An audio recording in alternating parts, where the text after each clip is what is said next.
So tayo po ay dumako na sa ating mensahe mga kapatid. At ang ating mensahe po ay tungkol sa paningin ng ating Panginoon tungkol sa kanyang mga tao. Paano ang pananaw ng ating Panginoon sa kanyang mga tao. Dito sa Lucas, basahin po natin sa chapter 6, 27 to 28. Ito po ating magiging basihan ng ating mensahe po sa umaga po ito, 27-28 na Lucas.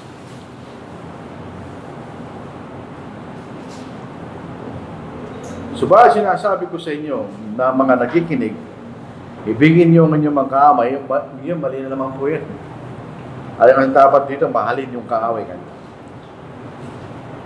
Ibigin niyo ang inyong mga kaaway, gawin ninyo mabuti ang mga napupot sa inyo. Pagpalaan ninyo ang mga subusumpa sa inyo at ipanalangin ninyo ang mga umaapi sa inyo. So ito po ang mga binasa po natin. Ito po'y taliwas sa kaisipan lang sa mukha. Exactly opposite, di ba? Yung sinasabi ng Panginoon kung ano dapat nating pananaw sa ating mga kaaway. Hindi kaibigan na kaaway kanya. Itong mga tao na ito na usually on the other side yan. Hindi tayo umaaway. Yung umaaway sa atin.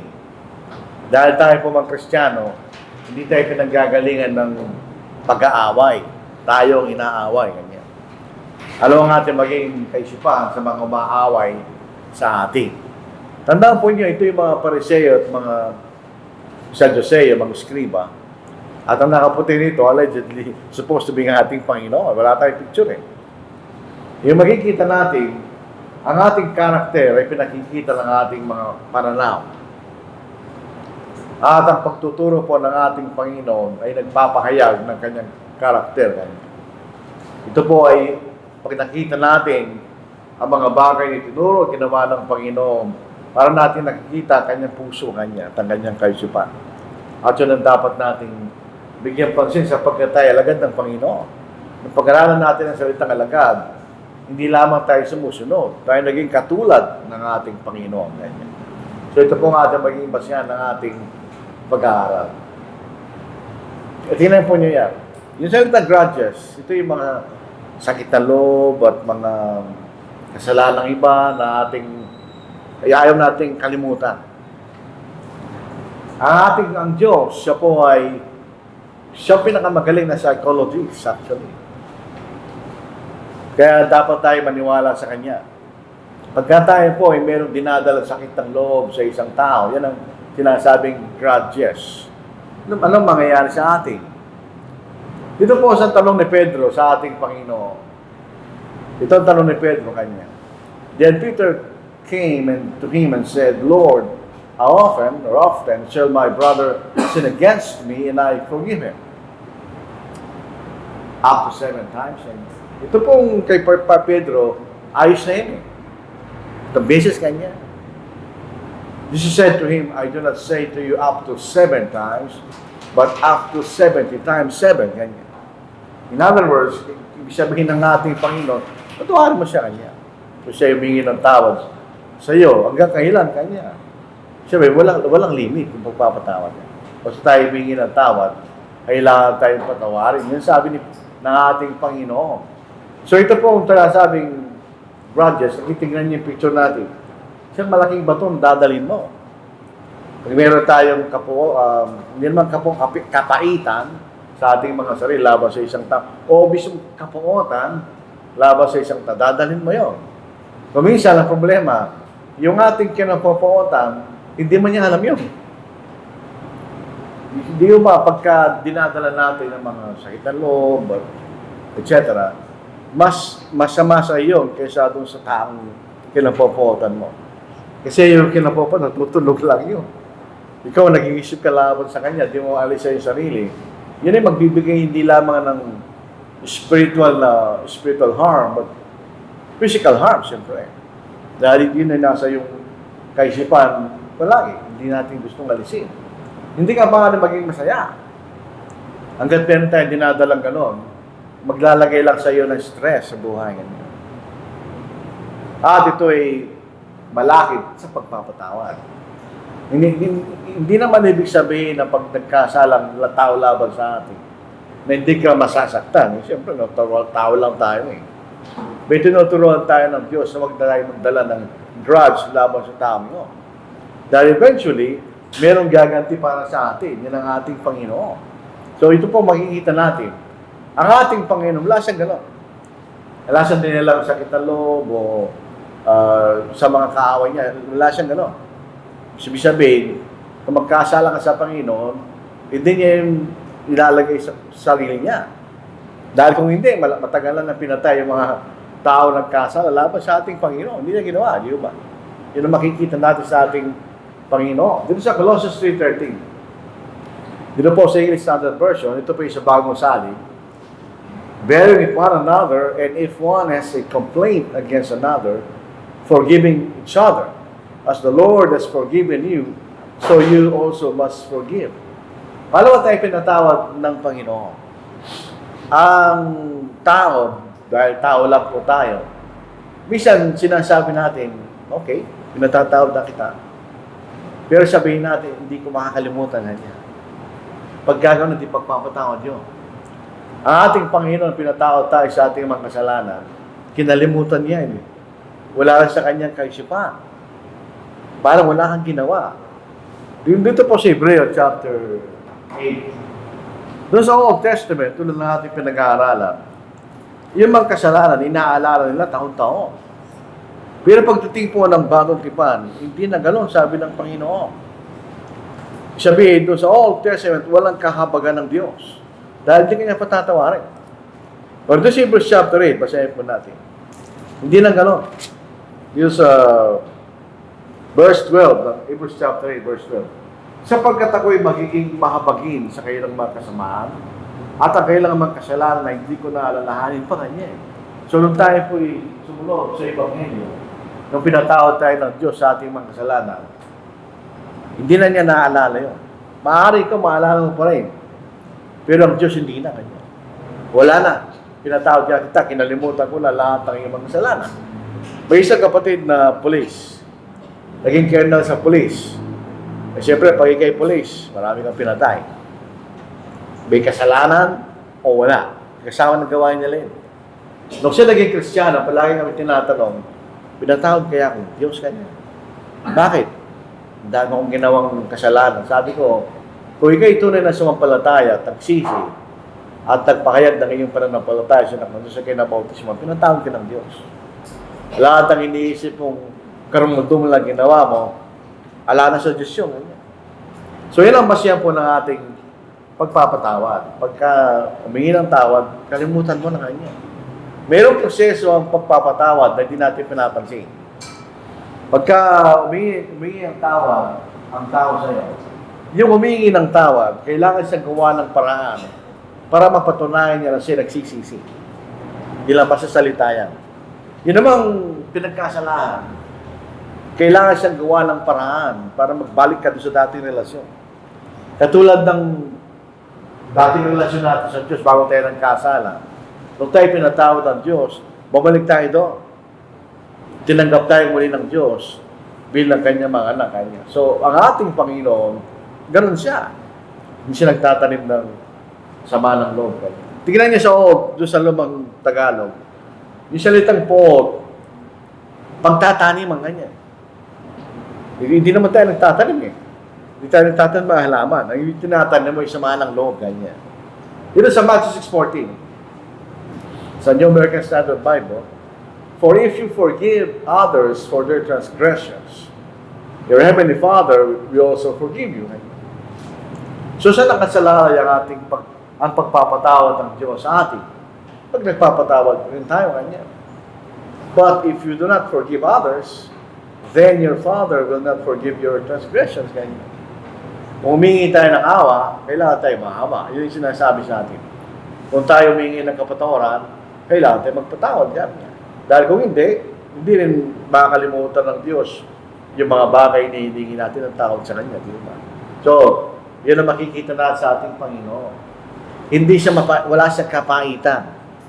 He was not bitter sa kanyang mga kaaway. Alam nyo, hindi mo pwedeng insultuin ng Panginoon. Kaya natin ma-insulto yung tao dahil natin masasaktan siya. Kaya gusto mong mang-insulto eh. Bakit ka mo? Natatawa pag nasasaktan siya eh. Pero ang Panginoon, hindi mo siya ma-insulto. Hindi siya nasasaktan. I mean, hindi niya binibigyan ng halaga yung insulto mo kanya. At hindi siya magsasagot ng parehong paraan. Sa 1 Peter chapter 2 verse 21 hanggang verse 23. For to this you are called, because Christ also suffered for us, leaving us an example that you should follow his steps. Ano yun? Who committed no sin, nor was deceit found in his mouth. But when he was reviled, did not revile in return. Ganyan. Nung siya ininsulto, hindi siya lumaban ng insulto kanya. When he suffered, he did not threaten. Tanda, siya makapangyarihang Diyos sa lahat. Nung siya nakapako sa krus, hindi naman niya sinabing, papatayin ko kayo lahat, pinako niyo sa krus, kanya, hindi naman niya. But committed himself to him who judges righteously. Dito tayo aasa. Maaaring hindi natin makakamtan niya sa lupa, pero merong hahatol para sa atin. Kung meron tayong umaaway sa atin, merong gaganti para sa atin. Pag-ahatulan tayo ng Diyos sa uling araw, yun ang haharapin natin, mga kapatid. Di ba? Kaya hindi tayo insultong Panginoon. Ay siya isang tutusin po, mga kapatid. Wala nang ginawang pa ng karamatumal kundi ang ating Panginoon. Minsan nagre-reklamo sa mga bagay na nangyayari sa atin. Bakit nangyayari sa atin ang mga bagay na yon? Para sinasabi natin, tayo karapat-dapat na maranasan yung mga bagay na yon. Pero pasinin natin ng Panginoon. Kung nagre-reklamo tayo, tingnan natin ng Panginoon. Ano ba dinanas ng Panginoon? Pasinin natin. Siya po ang lumalang sa atin. Dinan lang tayo ng Panginoon. So siyang may kapangyarihan sa atin kung tutusin. Hindi natin siya pwedeng gawa ng anuman dahil siyang lumulong sa atin. Katulad ng mga magulang, pagka lumalaban tayo, anak lang kita kanya. May bigat yun eh. Bakit ka kanya pumapatay siya, anak lang kita kanya. Pagpalita tayo ng pangalan, sabi pa minsan, di ba?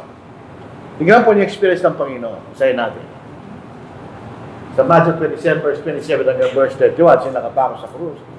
Then the soldiers of the governor took Jesus into the praetorium and gathered the whole garrison around him. And they stripped him and put a scarlet robe on him. When they had twisted the crown of thorns, they put it on his head, and they laid it in his right hand. Tingnan, nininsulto siya, hari ka kanya, ayun ang hari ka kanya. And they bowed the knee before him and mocked him, saying, Hail, King of the Jews! Then they spat on him, niluran ng Panginoon, and took the reed and struck him on the head. And when they had mocked him, they took the robe of him, put his own clothes on him, and led him away to be crucified. Sipin niya siya, ang Panginoon, nilalanglang niya yung mga tao niyo. Pero anong ginawa nila sa kanilang lumalang? Di ba? Kung ang ating Panginoon, gano'n kasakit sa Panginoon yon, nilalang mo lang, tapos gano'n ang gagawin sa'yo. Nung siya nakapako sa krus, and those who passed by, blaspheme him, wagging their head, ganyan. Pagka ginagano ng taong ulo niya, sabi niya, wala na. Ano bang klaseng tao? Parang ganun yun eh. And say, you will destroy the temple and build it in 3 days. Save yourself, ganyan. Tutunay na sinabi mo sa amin na sirain ang temple ito, kami mo sa katungan. Gawin mo ngayon, ganyan lang. Patunayan mo, sabi niya sa kanya.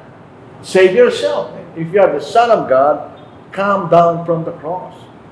Hindi ba yun ay pagsubok sa kanya? Pwedeng gawin ng Panginoon yun. Dahil meron siya kapag, pwede niya ginawa. Hindi naman masisira yung purpose niya kung bakit siya pumunta sa lupa. Sa 41, likewise the chief priests also, mocking with the scribes and elders, said, He saved others, himself he cannot save them. If he is the king of Israel, let him now come down from the cross and we will believe him. Hindi totoo yun. Kaya gagawin niya ng Panginoon, hindi pa rin sila maniniwala. He trusted in God, let him deliver him now, if he will have him. For he said, I am the Son of God. So pinalik sa Panginoon ng mga bagay na itinuturo niya sa buhay pa. Tapos totoo ba sinasabi mo? Patunayan mo kanya lang. So gaano sa isang Diyos na nagkatawang tao, na lumalang lang sa mga taong ito at ginawa siya ng gano'n, meron ba mas cruel doon? Nung siya patayin sa krus, ng mga taong nilalang niya, meron ba mas masakit doon? Wala na, di ba? Pero mapapansin natin, ang ating Panginoon, hindi siya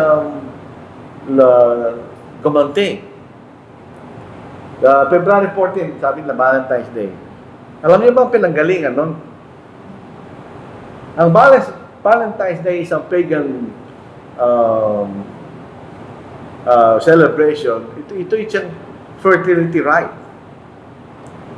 May sabihin, ito ay isang celebration na yung mga lalaki at babae ay magkakaroon ng ganon kahit di magkasama.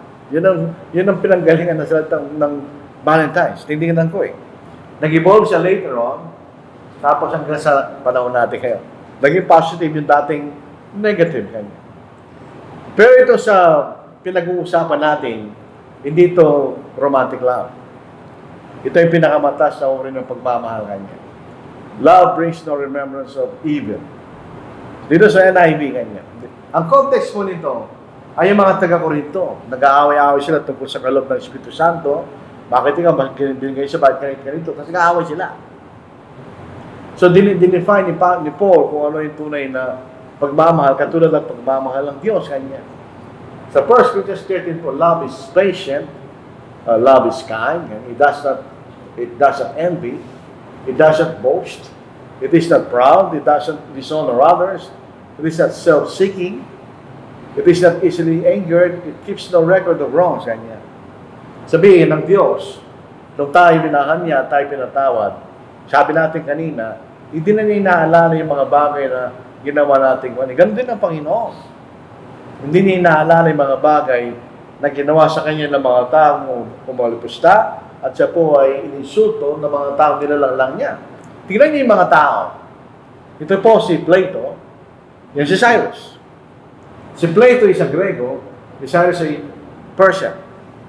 Ito sabi niya, no one did more good to his friends and more harm to his enemies. So itong si Cyrus, siya'y mabuting kaibigan, pero masamang kaaway. Pag rin kaaway mo si Cyrus, talagang parurusahan kanya. Hindi ang Panginoon. Hindi ganun ang ating Panginoon na ating sinasampalatayaan. Tingnan niyo, ito'y Samaritanang babae at ang ating Panginoon isang Hudyo. Ang kasaysayan ng dalawang lahi, yung mga Samaritan, sila tinuturing kumbaga sa aso, mongrel. Hindi pure breed, ganyan. So sila tinuturing na marumi ng mga Hudyo. So supposed to be, sa ating Panginoon isang Hudyo, hindi niya kakausapin nyo. Wala siya magkakaroon ng relasyon sa babae nyo. In other words, communication sa babae nyo. Dahil sa isang marumi, ganyan. Pero hindi, sa basahin natin. Tingnan sinabi ng babae, then the woman of Samaria said to him, how is it that you, being a Jew, ask a drink from me, a Samaritan woman? Kasi sinasabi niya, bakit ka humingi ng inumin sa akin sa isang Samaritan babae? Katulad ko kanya. Dahil meron silang, yung pagtingin ng mga Hudyo, mababa ang mga Samaritano kanya. For Jews have no dealings with Samaritans. Pero ating Panginoon, hindi siya gano'n. Kahit na Samaritano pa yan, meron pa rin siyang goodwill sa kanya. Actually, kung babasahin natin ng buong kabanata, John chapter 4, tinuruan niya yung babae sa katotohanan ganyan. Ginamit niya yung balon ng tubig para ituro niya ang tubig na hindi ka na mauuhaw kailanman. Ganyan. Actually, di tubig yun. Ang tubig na sinasabi, hindi ka na mauuhaw kailanman, ay ang salita ng Diyos. Kaya ikaw ay nuwala sa salita ng Diyos, kanya. Hindi ka na mauuhaw kailanman. So, ikay maliligtas. Itong tubig, pag nauuhaw ka, uminom ka, taguhaw ka naman. Kanya. So, bibigyan ko sa inyo tubig na hindi ka na mauuhaw kailanman. Tingnan si Judas Iscariot. Siya ang dahilan bakit napako sa krus ng ating Panginoon. So, Matthew 26 verse 50, hindi siya nagalit kay Judas. Jesus replied, do what you came in, friend. Then the man stepped forward, seized Jesus, and arrested him. Ang ibinibigay ng Panginoon sa kanyang mga kaaway ay hindi paghiganti, kundi pagbabago. Kaya ganoon ang kanyang attitude sa kanyang mga kaaway. Hindi siya nagalit kay Judas. Actually, siya ang dahilan ba't namatay ang Panginoon. Pinagkano siya ng kanyang isang alagad. Ito po ay mapagpatawad ng ating Panginoon. Kung siya nakapako sa krus, sa normal na kaisipan natin bilang tao, at ikay ginawa lang masama, magagalit ka, gusto mo gumati. Kung ikay pinako sa krus, sasabihin mo, kung makakababa lang sa krus na papatay ko yung lahat. Yan magiging attitude natin kung ginawan tayo. Pero hindi ganun ang Panginoon. Sa Lucas chapter 23 verse 34, then Jesus said, Father, forgive them, for they do not know what they do. Kanya. Hindi nila naintindihan ang ginagawa nila kanya. Hindi nila alam kung sino ako kanya na pinatay nila. Yun ba ay pinanalangin ng Panginoon? Yun ba ay natupad? Hindi natupad sa oras na yun. Pero 50 days later, sa Acts chapter 2, natupad yun sa pamagitan ng pangangaral ng Ebanghelyo. Pero tingnan po natin yung kanyang kaisipan. Patawarin mo sila kanya. Hindi nila alam ang kailang ginagawa. Well, there's no reference na sinasabing kasi pinatay nila ako kanya. Kailangan natin silang kantihan sa mga bagay na kailang ginawa. Hindi yung sinabi ng Panginoon. Patawarin sila sapagkat hindi nila alam kanya kailang ginagawa. Tinuruan tayo magpatawad. Tayo mga tao, hindi tayo sakdal, inconsistent. At minsan sinasabi natin na ating ginagawa. Ganun tayo mga tao. Pinagsusumikapan natin gawin natin ang ating sinasabi. Pero minsan hindi natin nagagawa. Pero ang Panginoon, tinuturuan tayong magpatawad. Dahil pinakita niya ang pagpapatawad. Sabi sa Matthew 6:14, for if you forgive men their trespasses, your heavenly Father will also forgive you. But if you do not forgive men their trespasses, neither will your Father forgive your trespasses. Hindi natin sinasabing madali magpatawad. Kahit tayo tao lang, nararamdaman natin yung sakit na ginagawa sa atin. Pero kailangan natin gawin.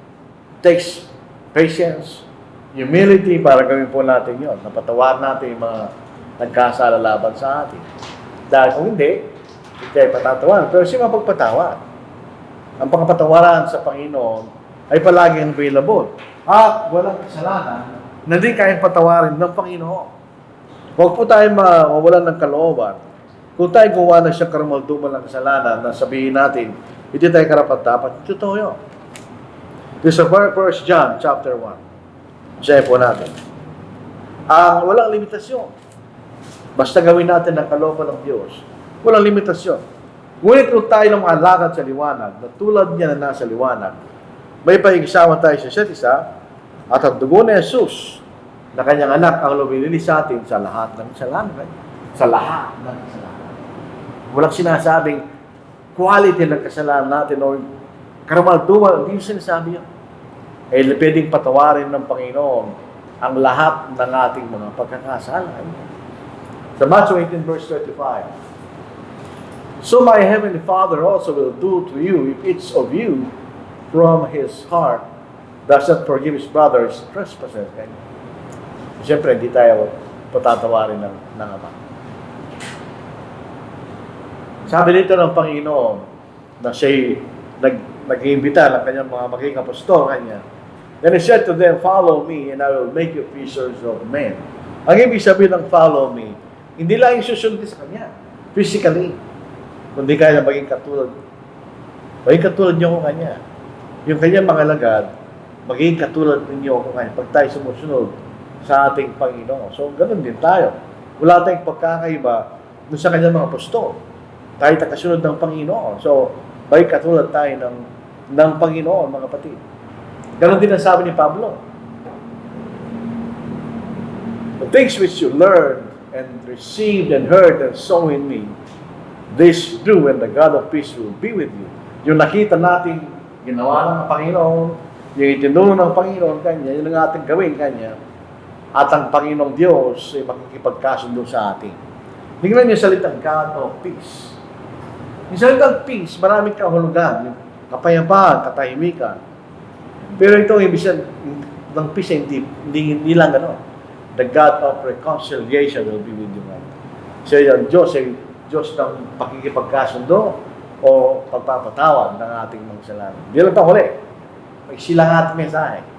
Christ held no grudges. Ganon din tayo. Kahit mahirap gawin. Lahat tayo naranasan na po natin yan. Pero matuto tayo sa Panginoon dahil yun ang nakita natin, tinuro ng Panginoon. Lahat tayo naranasan na natin. Hanggang ngayon naranasan natin. Pero sa tandaan natin, Christ held no grudges. Hindi siya nagtanim ng sama ng loob. He was not bitter. Pangatlo, he was kind to enemies. At pangapat, he was forgiving. Ganyan. Gusto nating makarating sa langit. Daranasan natin lahat yan.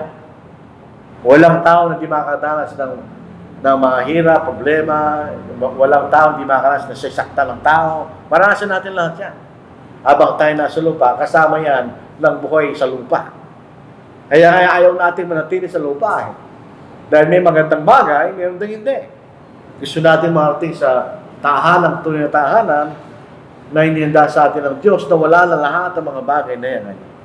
Gusto natin ng kapayapaan, katahimikan, at kasiya at kaligayahan doon sa langit. Doon sa Apocalypse chapter 20, 21. Ang ito po yung tirahan sa langit. At basahin po natin. Verse 4, ganyan.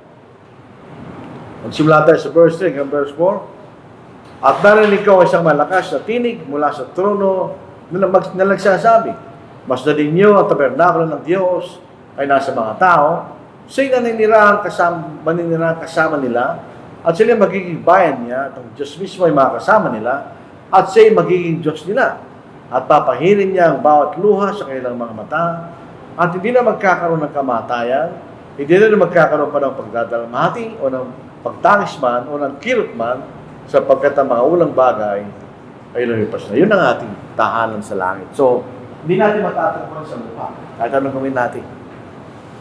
Itong lupa, ito po ay isang imperfect place. Hindi ito yung Garden of Eden na inenda sa atin ang Diyos ng tirahan.